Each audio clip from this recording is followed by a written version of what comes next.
नमस्कार, आप देख रहे हैं डीएनए लाइव न्यूज। खबर रामनगरी अयोध्या से। हनुमत निवास मंदिर में झूलन उत्सव प्रारंभ। झूलन बिहारी सरकार झूले पर विराजमान।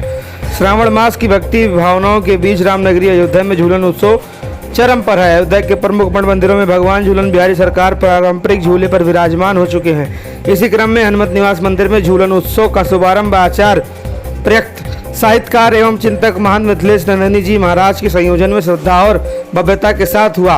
मंदिर प्रांगण को फूल बंगले से सजाया गया और पारंपरिक दीपों से भी सजाया गया। भगवान का दिव्य श्रृंगार कर उन्हें सुंदर झूले पर विराजमान कराया गया। आरती भजन कीर्तन के साथ श्रद्धालुओं ने झूलन उत्सव का लाभ उठाया। महंत मिथिलेश नंदनी जी महाराज ने कहा कि हर वर्ष के भांति इस वर्ष भी झूलन बिहारी सरकार अपने भव्य झूले पर विराजमान होकर भक्तों को दर्शन दे रहे हैं। ये उत्सव केवल परंपरा नहीं बल्कि भक्ति भगवान के प्रेम का सजीव उत्सव है, जिसमें आस्था और आनंद अद्भुत संगम। आइए देखते हैं क्या कहा मंदिर के महंत जी ने। पूरी अयोध्या में झूलन की परंपरा भगवान श्री सीताराम जी झूलन पर आकर के मधुश्रवा से श्रावण शुक्ल तृतीया से झूलना प्रारंभ करते हैं, पूर्णिमा पर्यंत झूलते हैं। कुछ स्थानों पर गुरु पूर्णिमा से श्रावण पूर्णिमा तक एक मास पर्यंत झूलते हैं। और सिद्धपीठ श्री हनुमान निवास में आचार्यों ने ऐसी परंपरा बनाई है, हनुमान जी की प्रधानता होने के कारण, कि यहाँ तृतीया से भगवान पूर्णिमा के बाद के मंगल तक झूलते हैं। या तो पूर्णिमा को मंगल हो या उसके बाद जब भी मंगल आएगा तो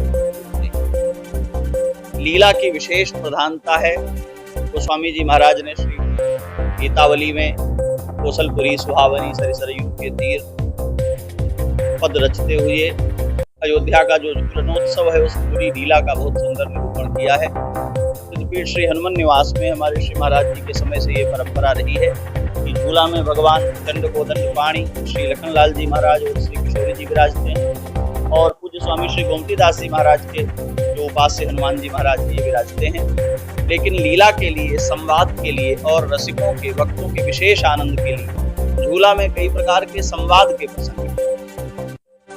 प्रसंगों में श्री किशोरी जी और श्री राम जी की परस्पर मनोहार है, रूठना है, मनाना है, तो उनका भक्तों को आना, इसके लिए लीला स्वरूप विराजमान होते हैं और उनके साथ संवाद संभव होता है। तो दो जोड़े में एक इधर स्वरूप विराजमान होते हैं और उनके साथ सखियां भक्त समुदाय चर्चा करते हैं, जिज्ञासा करते हैं। और किशोरी जी की सहचरियां मिलकर के श्री राम जी के सखा मिलकर श्री किशोरी जी को परस्पर रस का अनुभव कराने के लिए स्वरूप विराजमान होते हैं। रसिक परंपरा में श्री हनुमान जी महाराज का महल उपासना में कुछ अलग भी स्वरूप है, केवल दास्य भाव नहीं है।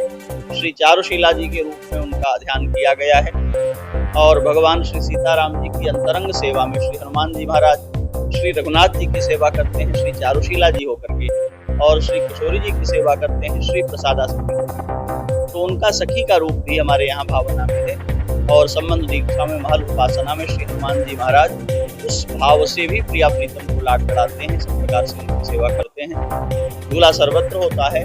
रसिकों के यहाँ विशेष रूप से रस भाव की प्रधानता के साथ झूला उत्सव मनाया जाता है। श्री हनुमान निवास भी उसी परंपरा के अंतर्गत